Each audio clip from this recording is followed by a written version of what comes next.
Belgrade ഭാഗത്ത് കഴിഞ്ഞ ഒരു ദിവസം മാത്രം 3 തവണ എയർ റെയ്ഡ് അലാം മുഴങ്ങിയിരുന്നു. അങ്ങനെയാണെങ്കിൽ റഷ്യക്കെതിരെ 3 തവണ ഉക്രൈൻ ആക്രമണം നടത്തിയോ എന്ന ചോദ്യം വരാം. ഇതിന്റെ ഉത്തരം കൂടാതെ ലേറ്റസ്റ്റ് ആയിട്ടുള്ള റഷ്യ ഉക്രൈൻ അപ്ഡേറ്റ്സ് ആണ് ഈ ഒരു വീഡിയോയിലൂടെ അറിയാൻ പോകുന്നത്. വീഡിയോയിലേക്ക് പോകുന്നതിന് മുമ്പ് ഇതുവരെ ചാനൽ സബ്സ്ക്രൈബ് ചെയ്യാതെയാണ് കാണുന്നതെങ്കിൽ ചാനൽ ഒന്ന് സബ്സ്ക്രൈബ് ചെയ്യുക. വാട്സ്ആപ്പ് ചാനലിന്റെ ലിങ്ക് ഡിസ്ക്രിപ്ഷൻ ബോക്സിൽ കൊടുത്തിട്ടുണ്ട്, മറക്കാതെ ജോയിൻ ചെയ്യുക. വോയിസ് ഓഫ് വിക്കിയിലേക്ക് എല്ലാവർക്കും സ്വാഗതം.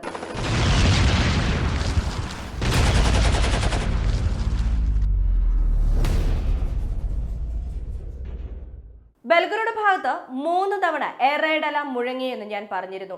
അതിനനുസരിച്ച് ഉക്രൈന്റെ ആക്രമണം, റഷ്യക്കെതിരെയുള്ള ഉക്രൈന്റെ ആക്രമണം ചെറിയ തോതിൽ ഉണ്ടായിരുന്നു. ഇതിന്റെ തിരിച്ചടി തീർച്ചയായും റഷ്യയുടെ ഭാഗത്തു നിന്നും 2 മടങ്ങായി അല്ലെങ്കിൽ 3 മടങ്ങായി ഉണ്ടാകും. വേൾഡ് ജനറൽ അസംബ്ലി റഷ്യക്കെതിരായ നിലപാട് സ്വീകരിച്ചിരിക്കുന്നു. ഇതിൽ റഷ്യക്ക് നല്ല രീതിയിൽ തന്നെ കോപമുണ്ടായിട്ടുണ്ട്. ഒരു ഭാഗത്ത് ഉക്രൈന് ആവശ്യമായ സഹായങ്ങൾ ഞങ്ങൾക്ക് ചെയ്യാൻ പറ്റില്ല എന്ന് അമേരിക്ക പറഞ്ഞുകൊണ്ടിരിക്കുന്നു. മറ്റൊരു ഭാഗത്ത് ആര് എന്ത് തന്നെ പറഞ്ഞാലും ആയുധത്തിന്റെ ഡയറക്റ്റ് വിൽപ്പനയ്ക്ക് തയ്യാറായി നിൽക്കുകയാണ് നോർവേ. അടുത്ത ഒരു അപ്ഡേറ്റ് എന്നത് റഷ്യയുടെ ഒരു വലിയ നഷ്ടം. ഇത് റഷ്യക്ക് നികത്താനാവാത്ത നഷ്ടം തന്നെയാണ്. ട്വിറ്റർ മുഴുവനുമായി കഴിഞ്ഞ ദിവസം മുതൽ ഒരു ഹാഷ്ടാഗ് ഹൈമാസ് എന്ന ഒരു ഹാഷ്ടാഗ് ട്രെൻഡിങ്ങിലാണുള്ളത്. അതെന്താണെന്ന് നോക്കുമ്പോഴാണ് റഷ്യയുടെ ഒരു radar system, Yastreb AV radar system. ആദ്യമായി റഷ്യയുടെ യാസ്ട്രബ് AV റഡാർ സിസ്റ്റത്തെ ഉക്രൈൻ നശിപ്പിച്ചിരിക്കുന്നു. 2022 ഇങ്ങനെ ഒരു റഡാർ സിസ്റ്റം റഷ്യയുടെ പക്കലുണ്ടെന്ന് ലോകം അറിയുന്നത് തന്നെ. അങ്ങനെയുള്ള ഈ യാസ്ട്രബ് AV റഡാർ സിസ്റ്റം ഉക്രൈനിലെ ഒരു ലൊക്കേഷനിൽ ഉണ്ടായിരുന്നു. ഇത് ഉക്രൈനിലെ ഒരു സേന കൃത്യമായി ശ്രദ്ധിച്ച് അതിന്റെ ലൊക്കേഷൻ എടുത്ത് മറ്റൊരു ബ്രാഞ്ച് ട്രൂപ്സിന് അയച്ചു കൊടുക്കുന്നു. അവിടെ നിന്നും ഹൈമാസ് വിക്ഷേപിച്ച് കറക്റ്റായി യാസ്ട്രബ് AV റഡാർ സിസ്റ്റത്തിൽ വന്നു വീണു. യാസ്ട്രബ് AV റഡാർ സിസ്റ്റം തവിടുപൊടിയായി എന്നൊരു വിവരം ഉക്രൈന്റെ ഭരണകൂടം പുറത്തുവിട്ടിരിക്കുന്നു. ഇത് ഉക്രൈൻ ഒരു പോസിറ്റീവ് നോട്ടും അതുപോലെ തന്നെ റഷ്യയെ സംബന്ധിച്ച് തീർച്ചയായും ഇതൊരു നെഗറ്റീവ് നോട്ടുമാണ്. ഈ യാസ്ട്രബ് AV റഡാർ സിസ്റ്റം എന്നത് റഷ്യയുടെ one of the best radar system എന്ന് പറയാം. സോ ഇങ്ങനെയുള്ള ഈ റഡാർ സിസ്റ്റത്തിന്റെ നഷ്ടം കൂടാതെ ഇതിന് എന്ത് ചെയ്യാൻ പോകുന്നു റഷ്യ എന്നതും ഒരു വലിയ ചോദ്യം തന്നെയാണ്.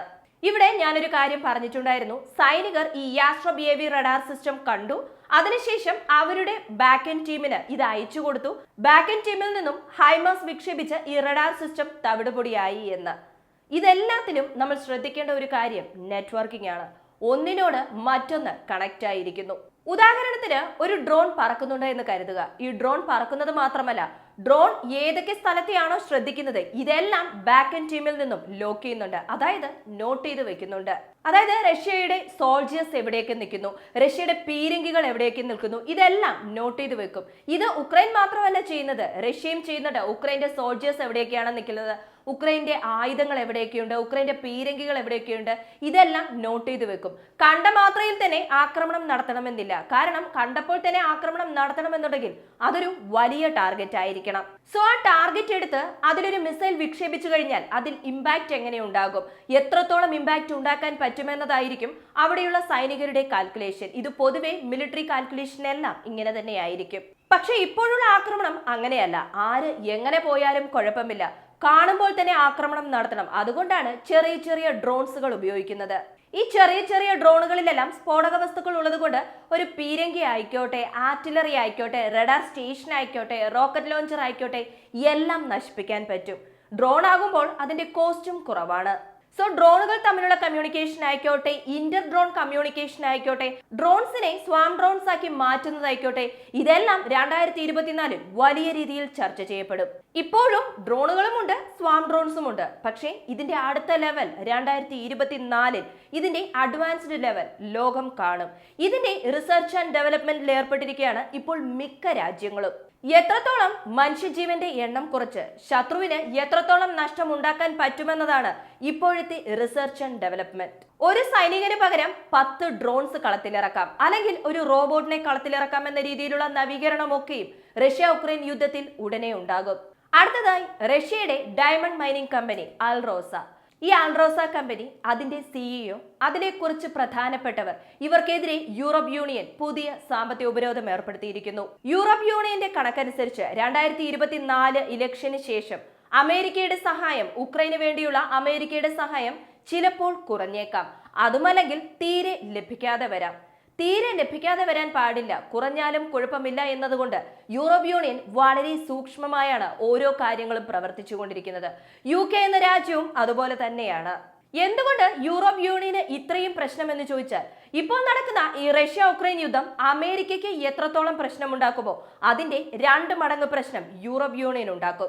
ഇപ്പോഴുള്ള ഈ റഷ്യ ഉക്രൈൻ യുദ്ധത്തിൽ റഷ്യ വിജയിക്കുകയും ഉക്രൈൻ പരാജയപ്പെടുകയും ചെയ്യുകയാണെങ്കിൽ റഷ്യയുടെ ആധിപത്യം യൂറോപ്പിൽ അധികമാകും. അത് കുറയ്ക്കേണ്ടത് യൂറോപ്യൻ യൂണിയന്റെ അത്യാവശ്യമായതുകൊണ്ട് ഇപ്പോൾ മുതൽക്കേ തന്നെ വളരെ ശ്രദ്ധിച്ചാണ് ഓരോ കാര്യങ്ങളും മുന്നോട്ട് നീക്കുന്നത്. അടുത്തത് സീ ബേബി ഡ്രോൺസ്. ഉക്രൈന്റെ ഈ sea baby drones capable of firing missiles എന്ന് ഉക്രൈൻ പറഞ്ഞിരിക്കുന്നു.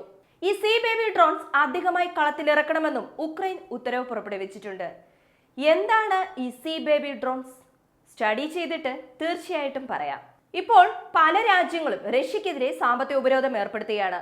അങ്ങനെയാണെങ്കിൽ റഷ്യ നിർമ്മിക്കുന്ന ഡ്രോൺസിന്റെ അല്ലെങ്കിൽ ആയുധത്തിന്റെ സ്പെയർ പാർട്സ് മറ്റ് രാജ്യങ്ങളിൽ നിന്നും വാങ്ങിക്കാൻ പറ്റില്ലല്ലോ. അങ്ങനെ വരികയാണെങ്കിൽ റഷ്യ എന്ത് ചെയ്യും? ഇതെങ്ങനെ റഷ്യ നേരിടുമെന്ന ചോദ്യം നമുക്ക് എല്ലാവർക്കും ഉണ്ടാകാം. ഇതേപോലെ ഒരു സാഹചര്യം നമുക്കും ഉണ്ടായിരുന്നു കാർഗിൽ യുദ്ധസമയത്ത് നമുക്ക് ആവശ്യമായ പീരങ്കികളുണ്ട്, പക്ഷെ അതിലുപയോഗിക്കുന്ന ഷെൽസ് ഇല്ലായിരുന്നു. ആ സമയത്ത് നമ്മൾ എന്താണ് ചെയ്തതെന്ന് വെച്ചാൽ, ഇസ്രയേലിന്റെ സഹായത്തോടെയും മൊസാദിന്റെ സഹായത്തോടെയും പല രാജ്യങ്ങളിലും പല പല കമ്പനികൾ ആരംഭിച്ചു. എന്നിട്ട് അവിടെ നിന്നും ഇമ്പോർട്ടും എക്സ്പോർട്ടും ചെയ്യുന്നു എന്ന രീതിയിൽ ഷെൽസ് ഒക്കെയും വാങ്ങിച്ചിട്ടുണ്ടായിരുന്നു. അതേപോലെ റഷ്യ ഫാൻഡം കമ്പനീസ് ആരംഭിക്കാൻ പോകുന്നു എന്നൊരു വിവരം പുറത്തു വന്നിട്ടുണ്ട്. റഷ്യ അവരുടെ സുഹൃത്ത് രാജ്യങ്ങൾ, അവർക്ക് പ്രധാനപ്പെട്ട രാജ്യങ്ങളിൽ ഇതുപോലെയുള്ള ഫാൻഡം കമ്പനീസ് ആരംഭിച്ച് ആ കമ്പനികൾ വഴി ലോകരാജ്യത്തിന്റെ നിയമത്തിന് കീഴ് എങ്ങനെ ട്രേഡിംഗ് ചെയ്യാമെന്ന് നോക്കിയിട്ട് ആ ട്രേഡിംഗ് വഴി എങ്ങനെ ആയുധങ്ങൾ വാങ്ങാമെന്ന രീതിയൊക്കെ റഷ്യ ആലോചിക്കുന്നുണ്ടെന്നും അത് തടയാനുള്ള ശ്രമങ്ങൾ അമേരിക്ക ആലോചിക്കുന്നുണ്ട് എന്ന വിവരവും പുറത്തു വന്നിട്ടുണ്ട്. എല്ലാം അമേരിക്ക വിചാരിച്ചാൽ തടസ്സപ്പെടുത്താൻ പറ്റില്ല. പക്ഷേ റഷ്യ വിചാരിക്കുകയാണെങ്കിൽ അവർക്ക് ആവശ്യമായ ആയുധങ്ങൾ അല്ലെങ്കിൽ അവർക്ക് ആവശ്യമായ സ്പെയർ പാർട്സ് അവരുടെ രാജ്യത്തേക്ക് എത്തിക്കാനും പറ്റും. പക്ഷേ റഷ്യക്ക് അത് എത്ര മികവോടെ ചെയ്യാൻ പറ്റുമെന്നതാണ് ഒരു ചോദ്യം. സാപ്രോസിയ റീജിയണിൽ കഴിഞ്ഞ ദിവസം നടന്ന ആക്രമണത്തിൽ 2 പേർ കൊല്ലപ്പെട്ടിട്ടുണ്ട്. ബാഗ്മുത് ഭാഗത്തും അതുപോലെ തന്നെ കുപ്യാൻ എന്ന റീജിയണിലും ഇപ്പോൾ ആക്രമണം നടന്നുകൊണ്ടിരിക്കുകയാണ്. അടുത്തത് OSCE, organisation for security and cooperation in Europe. ഈ OSCE പറയുന്നത് എന്താണെന്ന് വെച്ചാൽ, ഉക്രൈനെതിരെയുള്ള റഷ്യയുടെ ആക്രമണത്തെ അപലപിക്കുന്നു എന്നതാണ്. ഇവിടെ OSCE ഒരു കാര്യം മറന്നു. ഈ OSCEയിലെ ഒരു മെമ്പറാണ് റഷ്യ. അതുകൊണ്ട് തന്നെ റഷ്യ പറയുന്നത് എന്താണെന്ന് വെച്ചാൽ, ഓക്കെ, ഞങ്ങൾ ഉക്രൈനെതിരെ ആക്രമണം നടത്തിയതിന് നിങ്ങൾ അപലപിക്കുന്നുണ്ട്. അങ്ങനെയാണെങ്കിൽ ബെൽഗറോഡ് ഭാഗത്ത് റഷ്യക്കെതിരെ ഉക്രൈനും ആക്രമണം നടത്തിയിരുന്നു. എന്നാൽ എന്തുകൊണ്ട് അതിന് വാണിംഗ് കൊടുത്തില്ല? അങ്ങനെയാണെങ്കിൽ നിങ്ങളും ഒരു സൈഡ് മാത്രമാണോ ചിന്തിക്കുന്നത് എന്ന രീതിയിൽ റഷ്യ ചോദിച്ചിരിക്കുന്നു. ഇതിന്റെ ഉത്തരം OSCE പറയണമെന്നും പറഞ്ഞിട്ടുണ്ട്. നോക്കാം OSCE എന്ത് ഉത്തരമാണ് ഇതിന് പറയാൻ പോകുന്നത് എന്ന്. അടുത്തത് പോളണ്ടിനെ സംബന്ധിച്ച് നോക്കുകയാണെങ്കിൽ അമേരിക്കയോട് ഒരു അഭ്യർത്ഥന നടത്തിയിരിക്കുകയാണ്. മറ്റൊന്നുമല്ല, ഉക്രൈന് ആവശ്യമായ ലോങ് റേഞ്ച് വെപ്പൺസ് കൊടുക്കണമെന്നത് തന്നെ. ലോങ് റേഞ്ച് വെപ്പൺസ് കൊടുക്കുകയാണെന്നുണ്ടെങ്കിൽ കുറച്ച് ദിവസം കൂടി ഉക്രൈന് സസ്റ്റെയിൻ ചെയ്യാൻ പറ്റും. അതുമല്ലെങ്കിൽ ഉക്രൈന് തീർച്ചയായും സസ്റ്റെയിൻ ചെയ്യാൻ പറ്റില്ല. അതുകൊണ്ട് തന്നെ എത്രയും പെട്ടെന്ന് ലോങ് റേഞ്ച് വെപ്പൺ കൊടുക്കാൻ പറ്റുമോ അത്രയും പെട്ടെന്ന് കൊടുക്കൂ എന്ന ഒരു അഭ്യർത്ഥനയാണ് പോളണ്ട് അമേരിക്കയോട് നടത്തിയിരിക്കുന്നത്. അടുത്തത് വളരെ പ്രധാനപ്പെട്ട ഒരു വാർത്തയാണ്. UKയുടെ ഒരു മൈൻ ഹണ്ടർ ഷിപ്പ്, ഇത് 2 എണ്ണം ഉക്രൈന് കൊടുക്കാൻ വേണ്ടി തീരുമാനമെടുത്തിട്ടുണ്ടായിരുന്നു. അതായത് ഫ്ലോട്ടിംഗ് മൈൻസ് ഒക്കെ ഉണ്ടാകുമല്ലോ, അതൊക്കെ എടുക്കാൻ വേണ്ടിയുള്ള ഷിപ്പ്.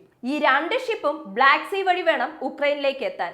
എന്നാൽ ബ്ലാക്ക് സീ വഴി വരുന്നതിന് മുമ്പ് തുർക്കി സ്ട്രൈറ്റ് വഴി വേണം വരാനായിട്ട്. പക്ഷെ തുർക്കി ഇത് ബ്ലോക്ക് ചെയ്തു. തുർക്കി പറയുന്നത് എന്താണെന്ന് വെച്ചാൽ, ഇന്റർനാഷണൽ ലെവലിൽ ഇവിടെ ബാൻ ചെയ്തിട്ടുണ്ട്. അതായത് ഒരു യുദ്ധം നടക്കുന്ന സമയത്ത് ഈ വഴി ആരും ഉപയോഗിക്കാൻ പാടില്ല എന്നതാണ്. അതുകൊണ്ട് തന്നെ നിങ്ങളുടെ ഷിപ്പ് ഇതിലേ പോകാൻ പാടില്ല എന്നാണ് പറഞ്ഞിരിക്കുന്നത്. തുർക്കി ഒരു നാറ്റോ രാജ്യമാണ്. തുർക്കി നാറ്റോ രാജ്യമാണെങ്കിലും ഇങ്ങനെ ഒരു തട വിധിച്ചിരിക്കുന്നത് മറ്റ് നാറ്റോ രാജ്യങ്ങളെ ദേഷ്യപ്പെടുത്താം. പക്ഷെ വേറെ വഴിയില്ല, തുർക്കിയുടെ സ്ഥാനം അങ്ങനെയാണ്. കയ്പാണെന്നും പറഞ്ഞ് തുപ്പാനും പറ്റില്ല, മധുരമാണെന്നും പറഞ്ഞ് വിഴുങ്ങാനും പറ്റില്ല. സോ തുർക്കി ഇപ്പോൾ UKക്ക് എതിരായും ഉക്രൈന് എതിരായും കളി നീക്കിയിരിക്കുന്നു. ഒന്നുകൂടി എടുത്തു പറയുകയാണെങ്കിൽ റഷ്യക്ക് അനുകൂലമായ രീതിയിൽ കളി നീക്കിയിരിക്കുന്നു എന്ന് പറയാം. ഓവറോൾ ആയി ഡിസംബർ മാസം 29-ാം തീയതി മുതൽ ഇന്നലെ വരെ റഷ്യ 300 മിസൈലുകളും അതുപോലെ തന്നെ 200 ഡ്രോൺസും ഉപയോഗിച്ചിട്ടുണ്ട് എന്നൊരു വിവരം ഉക്രൈൻ പ്രസിഡന്റ് സെലൻസ്കി തന്നെ പുറത്തുവിട്ടിരിക്കുന്നു. ഈ ഒരു വീഡിയോയെക്കുറിച്ചുള്ള നിങ്ങളുടെ അഭിപ്രായങ്ങൾ മറക്കാതെ കമന്റായി ചേർക്കുക. വീഡിയോ ഇഷ്ടമാവുകയാണെങ്കിൽ ലൈക്ക് ചെയ്യുക, ഷെയർ ചെയ്യുക, ചാനൽ ഒന്ന് സബ്സ്ക്രൈബ് ചെയ്ത് സപ്പോർട്ട് ചെയ്യുക. വീണ്ടും അടുത്ത വീഡിയോയിൽ കാണാം. നന്ദി, നമസ്കാരം.